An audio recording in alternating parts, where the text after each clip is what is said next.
Hey guys, this is Comic Uno, and today I'm doing a review for Paper Girls, issue 16. Of course, I had to do a review for this. A little update, guys, though. I probably will not have Comic Uno episode this week because of New York Comic Con. I'm trying to cover as many books today. That way get some stuff up on my channel, but other than today, I won't really be able to post any reviews.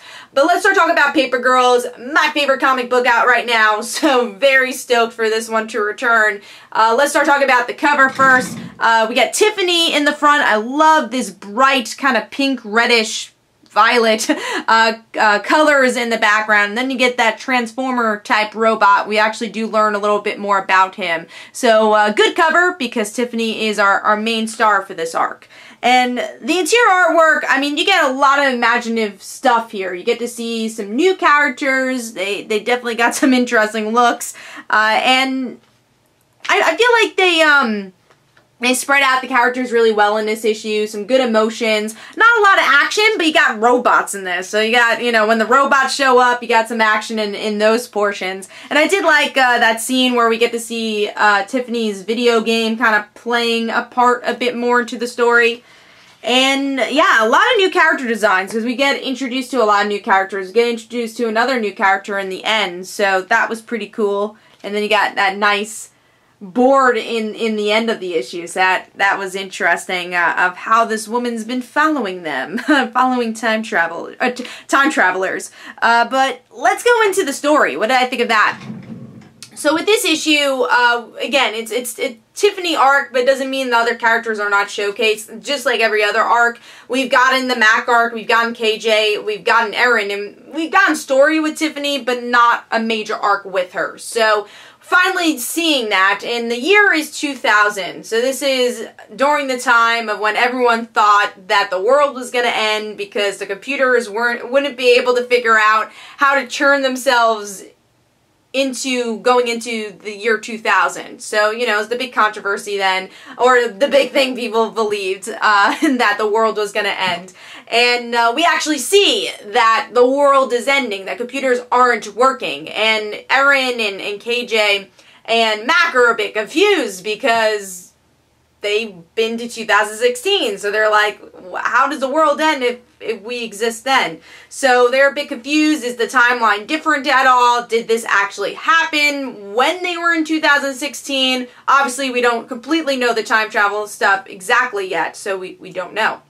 But yeah, Tiffany, we get a little bit more information about her childhood, that she was adopted and how she kind of felt about that. And it goes back into the video game stuff that we saw a glimpse of in, I think, the, not last arc, but the arc before, which I felt like was a bit repetitive, actually, even though I really enjoyed that scene when it was presented. I feel like I wanted just a bit more from Tiffany. A lot of information we already knew was in this issue. I didn't feel like I had a big revelation about Tiffany, which I feel like the other characters we got a bit more from in their separate arcs, especially KJ with the last arc.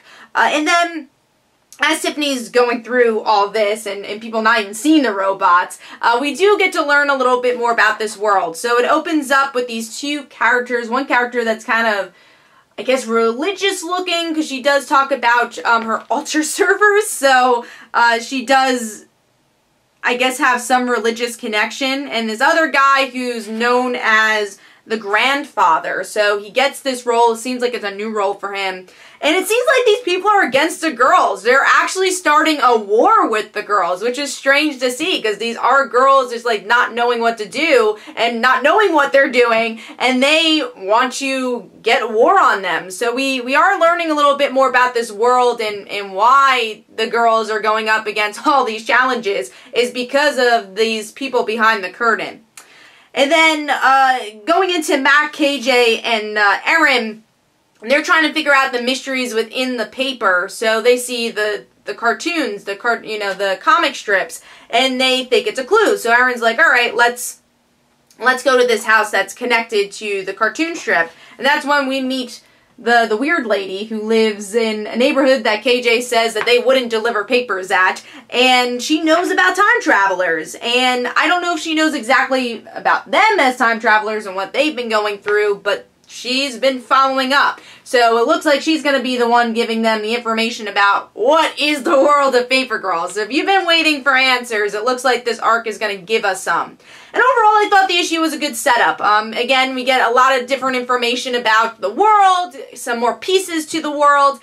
But my nitpick of this story, because I love Paper Girls, is I wanted more character development. That's my favorite portion of Paper Girls, is the character interaction, even though we get some nice ones, especially between KJ, Erin, and Mac. We get some nice conversations there, and KJ still dealing with killing someone, and Mac still dealing with dying in the future.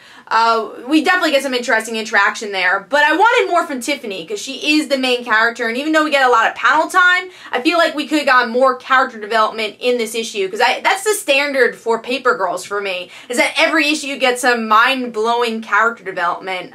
So this was a little slower on the character development compared to past issues of Paper Girls, but still a very solid issue for the return, and I am still stoked to see where this arc is going. So Paper Girls issue 16 gets a solid 4 stars. Hopefully you guys enjoyed. This is Comic Uno. Don't forget to follow me on Twitter. Don't forget to like my Facebook page. Also, description below, there are links for my comic book, Like Father, Like Daughter. And don't forget to like the Facebook page of Like Father, Like Daughter. And I'll see you guys later.